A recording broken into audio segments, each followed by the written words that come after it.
Olá, sou André Roncalha e eu vim fazer esse vídeo rapidamente para falar que a moeda de R$ 200 não vai causar inflação.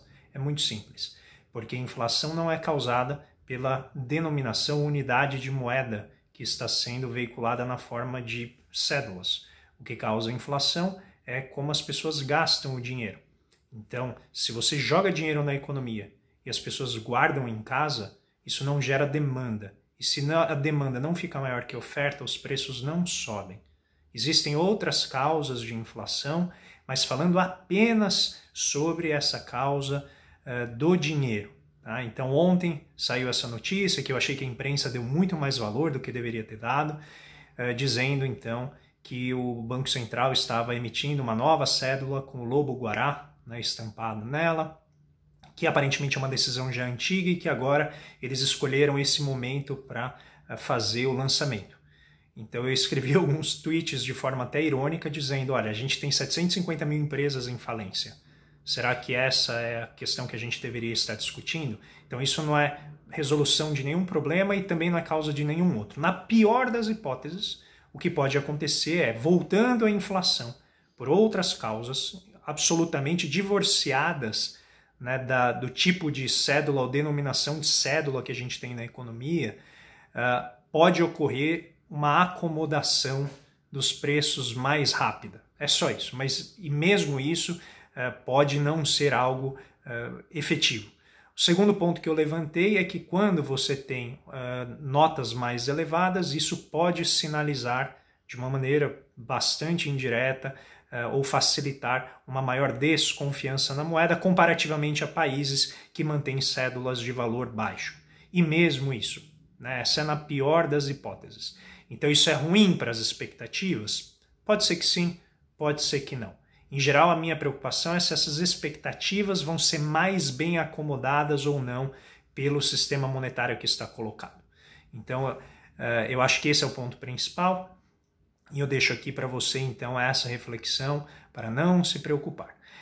Por que eu levanto isso? Um tempo atrás, eu recebi uma série de e-mails, de perguntas de pessoas preocupadas com a possível privatização da Casa da Moeda. E eu achei interessante porque a Casa da Moeda ela não faz nada além de cunhar as moedinhas, né, de preparar a emissão do papel moeda que a gente utiliza. Então ela literalmente é um aspecto operacional. E talvez isso não seja claro porque as pessoas acham ainda, têm essa ideia, que o que causa a inflação é a moeda e não a demanda, que é quando você põe essa moeda para efetuar transações. E tem uma diferença muito grande, como eu acabei de explicar. Um segundo ponto que foi levantado é se isso seria um incentivo a atos ilícitos. Eu acho que não, porque ninguém programa atos ilícitos baseado no volume das malas ou na quantidade de caixas que vai carregar. Então, pode facilitar? É evidente que pode, mas é por isso que a pessoa vai cometer um ato ilícito? Não, ela quer aquelas notas, sejam elas em bolos de notas de 200, sejam elas em bolos de notas de 100. Eu acho que é fácil concordar, né, que não é isso que vai motivar as pessoas a cometerem atos ilícitos. Então eu queria só deixar essa mensagem para vocês e dizer que o que importa, gente, é a gente manter o olho, né, naquilo que é relevante, que é o novo marco do saneamento, 50% da nossa população ainda não tem esgoto tratado, 30 milhões de pessoas não têm água encanada, é o problema do Fundeb, que é o financiamento da nossa educação básica, é o problema da reforma tributária, que eventualmente vai fazer com que, né, os ricos contribuam mais com a sua fatia de responsabilidade. Essas questões são as questões que deveriam nos ocupar e não a gente ficar, né, um pouco aí que nem cego em tiroteio, simplesmente porque a gente não gosta do governo. Então eu estou falando aqui para as pessoas que estão sistematicamente insatisfeitas com esse governo e é para isso, né? Vamos então direcionar a nossa crítica de uma maneira que ela faça sentido e elencar aquilo que é relevante e a gente focar a atenção nas questões complexas e não cair naquilo que eu acho que são armadilhas retóricas e podem ser eventualmente, pode ser ou não, né, uma estratégia do governo para gerar distração. Se o Banco Central intencionou ou não, eu acho que não, eu só achei que foi uma decisão, foi um momento infeliz para fazer isso. Tá? Mas eles têm os motivos deles. Eu, sinceramente, eu não acho que faz sentido os motivos deles, mas respeito quem acha que faz.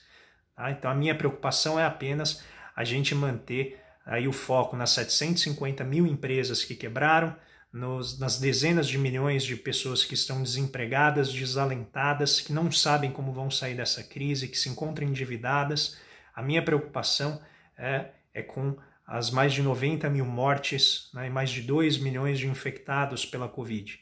E é por isso que eu acho que a gente deve manter, né, uma prioridade constante. Tá? E essa é a minha contribuição a vocês, de maneira muito tranquila, de maneira muito convidativa, a gente fazer o bom debate, tá bem? Fiquem bem e a gente volta a se falar em breve. Abraço!